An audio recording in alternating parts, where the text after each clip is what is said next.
This lecture is going to be on directing. Directors are very new. When we talk about theater history, directors have not been with us for very long.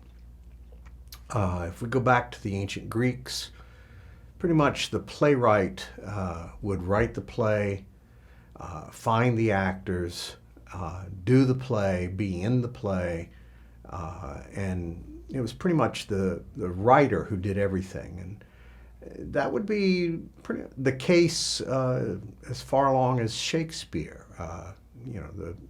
Whoever wrote the play would pretty much be in charge of the production and probably be in it. Things do not change much. We get into the late 1600s on into the 17 and 1800s. And we go from the playwright being in charge of a production to what is called the actor manager. Now, actor managers were stars. They formed a company, or a company would be formed around them, and they would play all the leading roles. Not only would they play all the leading roles, but they would tell everybody else what to do. Now you can imagine being an actor manager. You're playing maybe 10 different plays at once, in repertory. You would do one play one night and one play the next. So you're playing Hamlet, you're playing Othello, Macbeth, you're playing all the leading roles. And you're responsible for everyone else. Well, naturally, their focus was on themselves. And we know from going back, and you can read accounts, the actor manager pretty much as the star would be in front of everyone else, and then people would come in and join them. So to learn acting, you more or less would start as an apprentice with a company and then work your way up and hopefully someday be good enough that you could become an actor manager. But I can only imagine how hard it would be to be on stage playing the leading role and also trying to tell everyone else what they need to do. Finally, a gentleman comes along, and he's a duke. He's George II, and he was the Duke of Saxe-Meiningen. Saxe-Meiningen is an area in Germany, what is now Germany. And he, as I said, he was a duke. He was of royal birth. He was not interested in being an actor, though he loved theater. And what he did was he built a theater, his court theater, and he, in doing so, revolutionized the world of theater, because he becomes the first modern director, the first director, George II, Duke of Saxe-Meiningen. His Meiningen players, he hired the actors, and his idea was that every actor in the company should be good enough to be the lead in any show. So in one play, they may be the lead. In the next, they may be the lowly servant in the story. Different people would take on the starring role, and that would be determined by what they looked like and what they were capable of doing.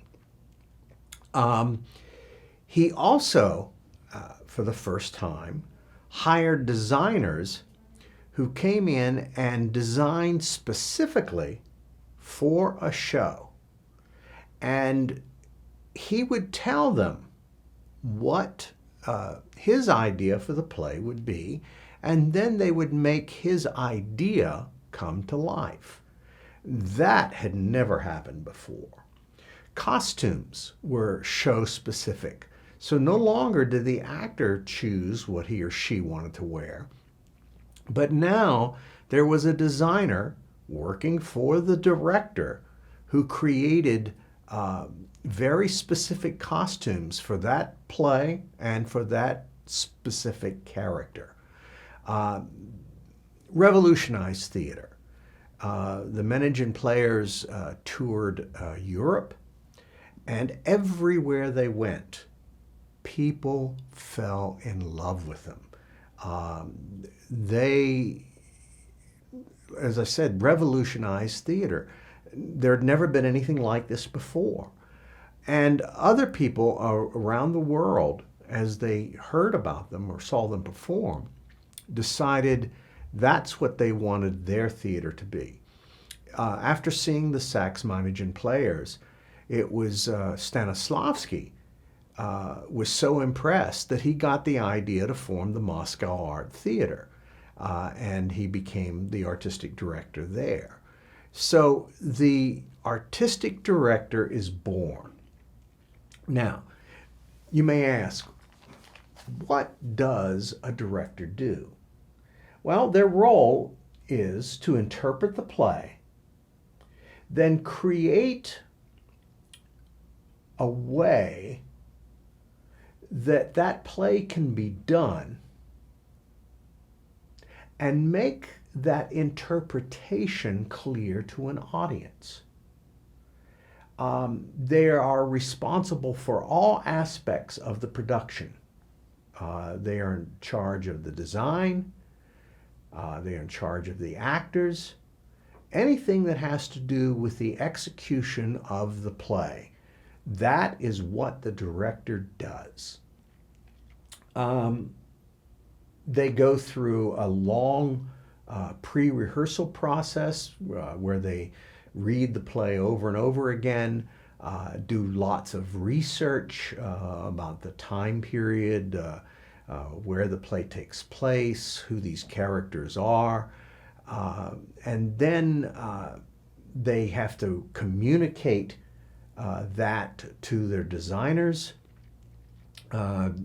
This is the period of production meetings where that idea is shared with the designers, and the designers come back with ideas on how they can make this production come to life.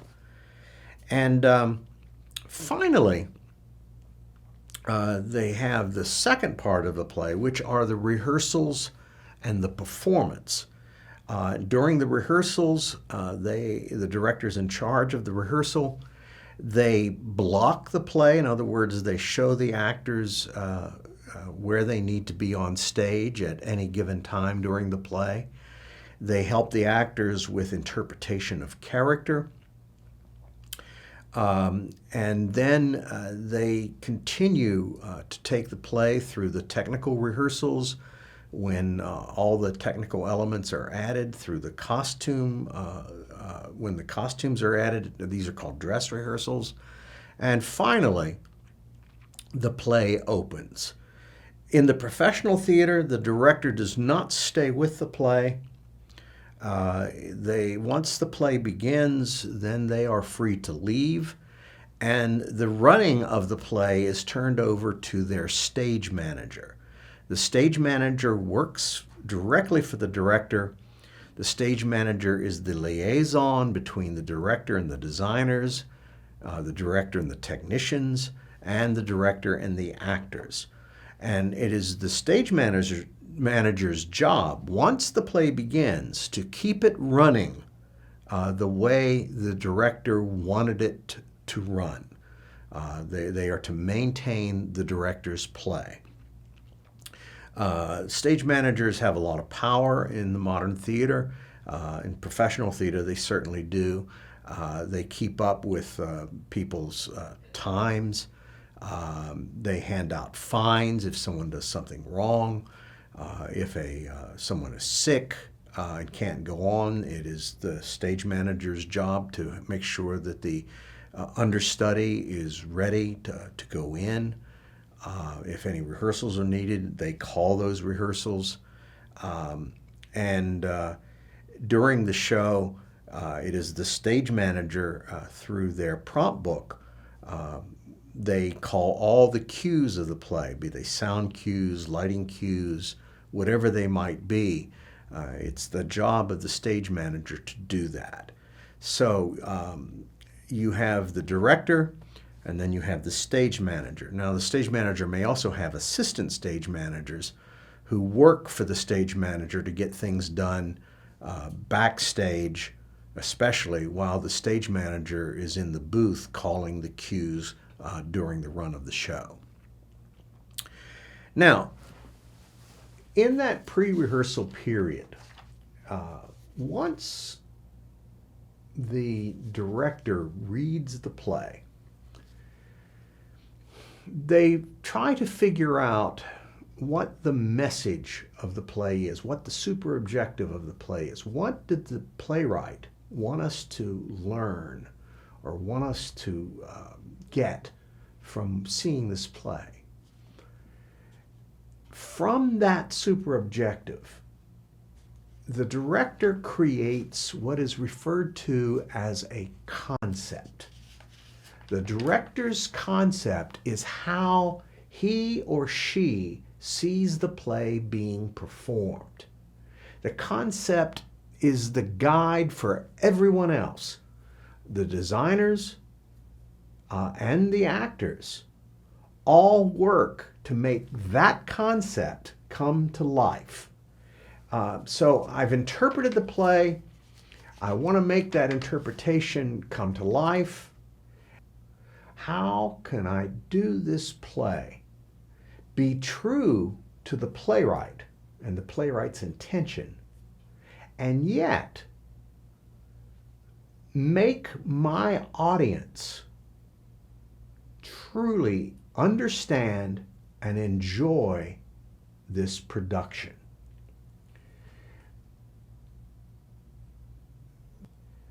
The director's concept is determined by several factors. Let's go over each factor and I'll show you how they work to make the concept come to life. The first factor that affects the concept is the script, the story. If you don't have a script, you're also talking about its equivalent. I mean, there's some plays that are done through improvisation, and maybe you don't have a fully written script, but you have an outline. Whatever that is, the script or its equivalent, that determines the first part of the concept, because I'm going to read that script and interpret it, and then try to figure out how I can make that script best come to life. So it is the first factor, the script or its equivalent. The second factor that determines the concept is the intended audience. Who's going to see this play? Different theaters around the country have different kinds of audiences. And I want to do my play, I want the concept to best be appreciated by those who are going to see it. So if I'm at a college or university, I may decide to do a play one way. If I'm at a high school, I may do it a little differently. If I'm directing for little children, I can assure you it'll be totally different. If it's in New York, a Broadway audience, again, it's going to be performed differently. It's going to be done differently. Let's use a story that I think anybody would understand. Say you're going to do Winnie the Pooh. The story of Winnie the Pooh, I think most people know. You've got a boy who imagines that his stuffed animals come to life, and they do all kinds of wonderful things. I mean, different stories. I could create a concept for a college audience, and maybe the characters in the play, instead of trying to make them look like animals of any kind, maybe they're just the actors, and each actor wears a different color t-shirt, and the t-shirt represents the character they're playing. That would be one concept. If doing it for little kids may not get that. It might be a little too abstract for them. So if I'm doing it for them, maybe I want Pooh and company not only to have different t-shirts, but maybe I want to use makeup to make the actors look more like the characters they are portraying. Or even go further and put them in full body suits. So now they do look like a living Pooh Bear. I mean, see, there's different ways we can do this. The intended audience will affect how we do the play. Next comes the artists involved. Who are the actors, designers, and technicians who are going to put this play on? Who are they? What is their level of training? A lot of high school plays where the high school students build the scenery look a lot different than if you got union technicians building the scenery for a Broadway show. One, the skill level is going to be much different. And so we can make the play look totally different.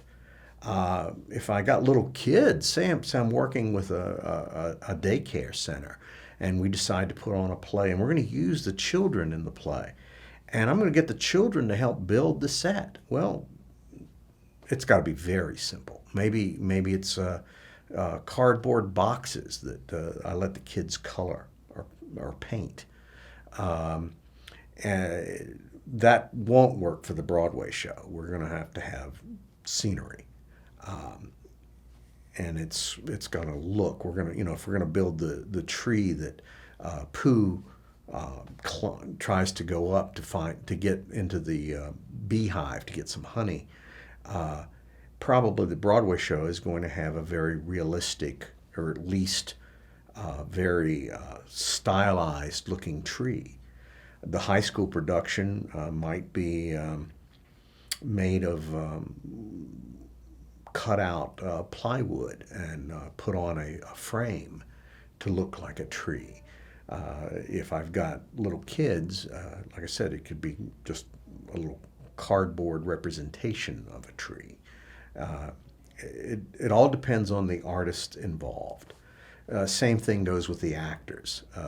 I can do a play one way if I've got Broadway level equity actors involved, as opposed to dealing with high school kids who have a lot of other projects to do, and say maybe only can rehearse during 1 hour a day during my class time. Makes for a different kind of production. The performance space has a huge effect on the production concept. Where am I going to do the play? If it's in a giant auditorium, I'm going to do it differently than if it's in a small studio theater. I will do it differently if it's theater in the round, or arena theater, versus a proscenium stage. If I'm going to do it outdoors, it will be totally different than if I do it indoors. I was directing one of the very early in my career, I directed a play called Indian Wants the Bronx. I did it in Manteo, North Carolina. I was working at the time at the Outdoor Drama The Lost Colony. And we had a side season of shows. and I was luckily chosen to direct The Indian Wants the Bronx. And my concept at first, I was thinking of doing it in the little small theater that we had there. And then I got talking with a lighting designer who had actually worked on the off-Broadway production of Indian Wants the Bronx.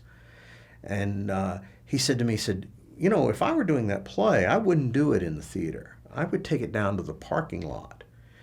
You see, the play required a telephone booth, and it takes place on a street under a street lamp. Well, it just so happened there was an area in this parking lot where there was a grassy hill nearby where the audience could sit to watch the play, and there was an actual phone booth, and there was a street light that actually lit the phone booth. And we ended up doing a very environmental, very realistic production of Indian Wants the Bronx because we did it outdoors. It was totally different than the way I had planned to do it at first. My concept changed because of the location. Budget has a huge, incredibly huge part of a director's concept. Depending on how much money I have available, will say a lot about how I do the play. A lot of productions of Shakespeare do not get done the way, if you were going to be historically accurate, they do not get done that way because nobody has the money to have, say you're going to do Henry IV or Richard III, and you want soldiers, lots of soldiers in battle armor with real broadswords and weapons. That's going to cost a lot of money. That will get toned down. You will change that. One, you won't have the people, enough of them, and you certainly won't be able to afford the chainmail and the battle armor that you would like to have for that kind of production. So you will change that concept because you don't have the money. Colleges certainly don't have the money they have on Broadway. High schools don't have the money usually that colleges have, and an elementary school play usually is done with no money. I recently helped my daughter in a production that her elementary school did with a story that they were doing about King Arthur, and they didn't have any money, and they created some pretty interesting things, but it was all done from the imagination just because they didn't have the budget. Had they had the budget, I think that would have totally changed. So you work a lot of times, come up with a concept that will fit the budget that you have. Finally, the thing that determines concept is your time frame. How long do you have to prepare? And I sit and I think about a production at the university. We usually have somewhere in the neighborhood of 6 to 8 weeks to put on a play. We rehearse starting out Monday through Friday, 3 to 4 hours a night. And then gradually that becomes 7 days a week as you get near the techs and dress rehearsals. I have worked at theaters. I mentioned the Lost Colony. At the Lost Colony, you have less than 2 weeks to get the production up and fully running before they have an audience come in and see it. But then again, they are working long hours each day, 7 days a week. I know of people who've had months to put together plays and use every bit of that time. at the Moscow Art Theater in Russia, a lot of times throughout their history, they've done plays in repertory. In other words, they have several plays running at the same time. So one night it's play number one, the next night's play number two, the next night play three, and then they start the rotation again. What they did there was they would work on a play. It would be in rehearsal until they felt it was ready to open. They had no time frame to get it open. But whenever it was ready, then they would remove one of the plays in the repertory and then put that play in its place. A luxury that they have because, again, it's a state-run theater, and they don't have to worry about getting a new play up and running because of money problems. They don't have to worry about that. People love theater there anyway. They always play to full houses, but they want it to be ready, and so they don't open a play until it's ready. Luxury that most American theaters do not have. So the script, the intended audience, the artists involved, the place that you're performing, the performing space, your budget, and your time frame all affect this concept, how we're going to do the play. Again, the concept has to serve the play that you're performing. And some directors, they come up with some wild concepts. Sometimes they work, sometimes they do not. I'll never forget, there was a production when I was in grad school. I was not in it, but I worked on the scenery for it. And I was in a different play at the time, but I came into some rehearsals. And it was the classic tragedy Trojan Women. And the director's concept, he wanted to make the play hip, and he wanted to make it available, taking his audience into consideration, for young college audiences. And since science fiction was very popular, he decided that he would do Trojan Women on the planet of Troy in the year 5000. Okay?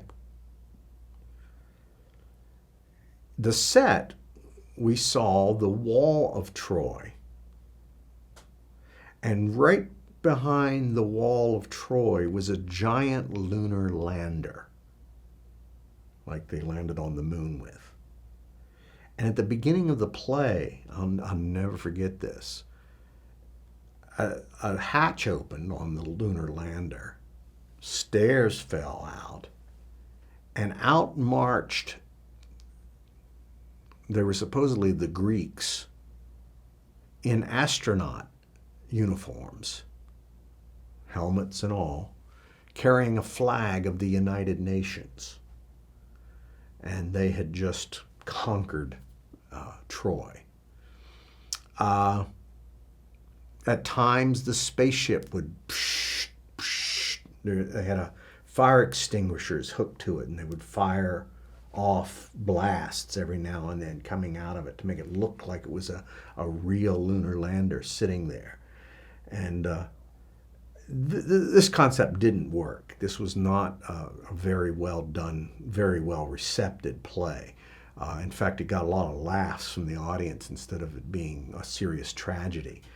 But I'll never forget, I went to one of the first dress rehearsals, and I couldn't get there. I was in another rehearsal in a different theater, and I got there at intermission. And I walked in, and the director met my friends and I, and we asked him, said, how was it going? And he said, oh, it's going to be wonderful. My concept is working so well. And on the faculty was a designer named Andreas Nomikos, and Dr. Nomikos had designed operas and plays all over the world. He began in Greece during World War II, actually, during the German occupation, and he worked they would put messages in the plays they were doing so the underground could get information, and if they'd gotten caught, they would have been executed. But anyway, he loved theater. He loved the tradition of Greek. He'd gotten all excited when they decided to do a Greek tragedy because, again, that's where he was from. And he didn't like the concept very well, but he did what the director wanted him to do. And the director told us, he said, Dr. Nomikos is back there. Look, he's weeping. My play, just the first act, so touched him that he's crying. And so we bid the director adieu, and we went back to sit with Dr. Nomikos, and he literally was weeping. He was sitting there crying. And one of my friends, Andy, says to Dr. Nomikos, he said, Dr. Nomikos, what's wrong? And Dr. Nomikos raised his head and tears are running down his eyes. He says, my God, they've ruined the play of my people. and just then the lunar lander goes, makes this noise and this steam comes out. And Dr. Nomikos goes, even my set farts on this play. So sometimes concepts don't work, and sometimes they do. They have to be justified, and they have to be just right to get that message, whatever that message is, across to an audience. Now, as I said earlier, directors are responsible for all aspects of the production from the time it opens, well, before it opens, when it's just being put together, all the way through production until it opens, into the first performance. And some of the things that the director does, one thing is they create their own prompt book. I mentioned earlier that a stage manager has a prompt book. The director's prompt book, on one side of the book, if you open up the book, on one side is the script. And they run this off on large sheets of paper that fit in their notebook. And you have the script, and then the director marks in that script places where things are to happen. In other words, say an actor is supposed to move from one side of the stage to the other. Written in there would be cross down right. Now they may use, a lot of times they use symbols to represent words that the people in theater would know. But a cross, instead of writing out CROSS, they just put an X.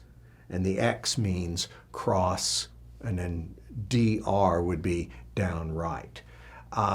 So they put the blocking, this is the blocking, where you move on stage. That's written in, and it's marked where it happens. And then in another column, they put in the reason for the blocking. So you may have cross down right in one column. In the other column, it might be to intimidate. So maybe you have a character walking over to another character, and the reason they're getting close to them is so that they can intimidate. These are the objectives, the actions. So you have the movement and the actions in the prompt script. Also, on every page, if there are words that people may not understand or maybe cannot pronounce, definitions are written in there, pronunciations are written in there, and you go through the whole play. Some directors will do all this prior to starting to work with the actors, and at least they have an idea usually of a beginning movement and where the actor ends. We don't usually tell an actor how to get there. We just tell them they need to be at this point of the stage at this particular time. A little different from film acting and film directing, where in film directing you rehearse a scene. The director and the lighting people and the camera people see where the actor is going to move, and then it's up. They mark the spots, and then the actor has to hit their marks on the same lines every time, and that way they can edit and get the film done. But in a stage, we don't have to worry about every time being exactly the same. We just have to know that it's going to move from this point of the stage, and eventually they're going to end here, and here is why. To intimidate, to hurt, to impress. Usually these actions are defined by active verbs. Action verbs give the actor something to do and tell us the best way to play a scene and make sense of that blocking.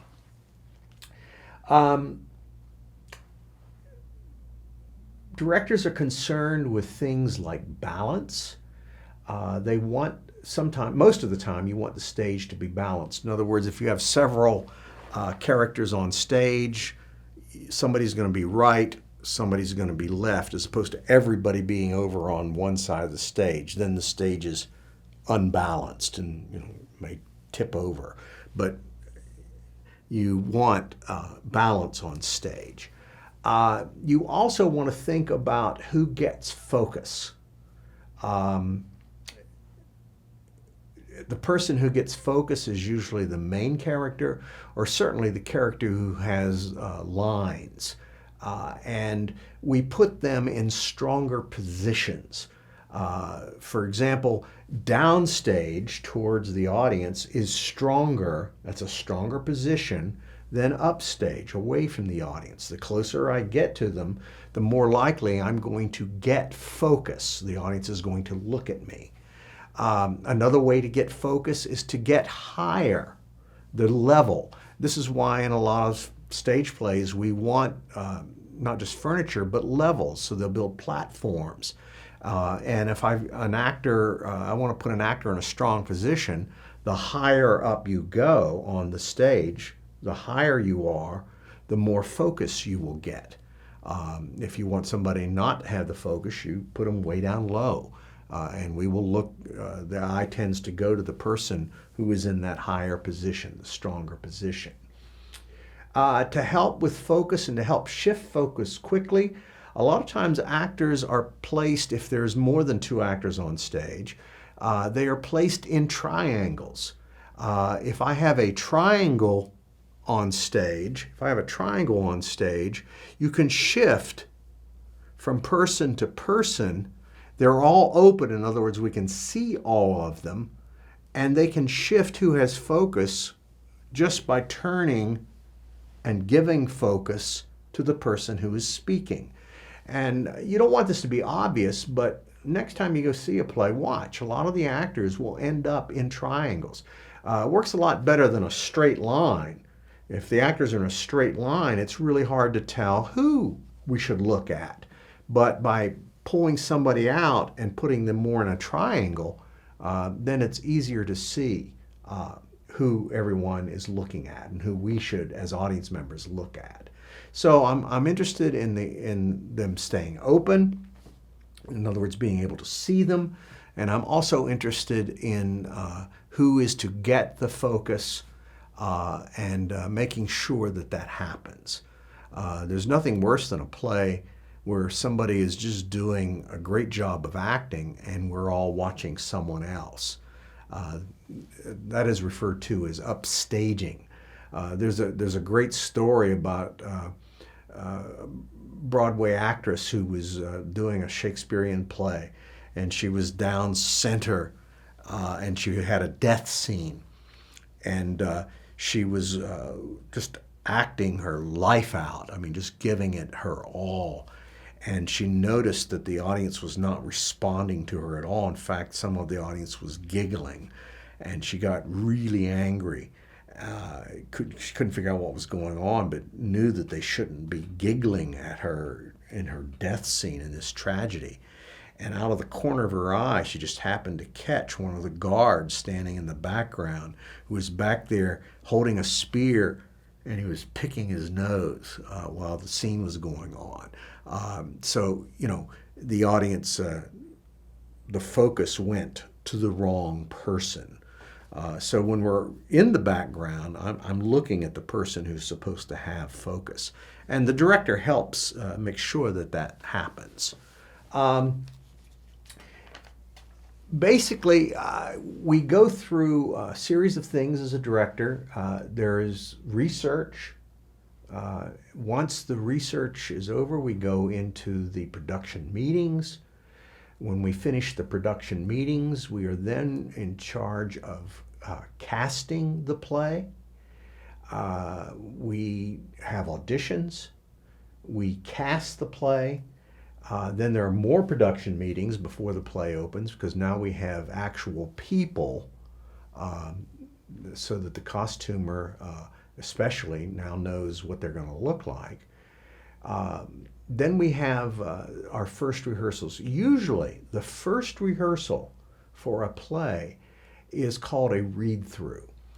It is a meeting where everyone gets to greet one another, and then you just sit around a table and you read the play.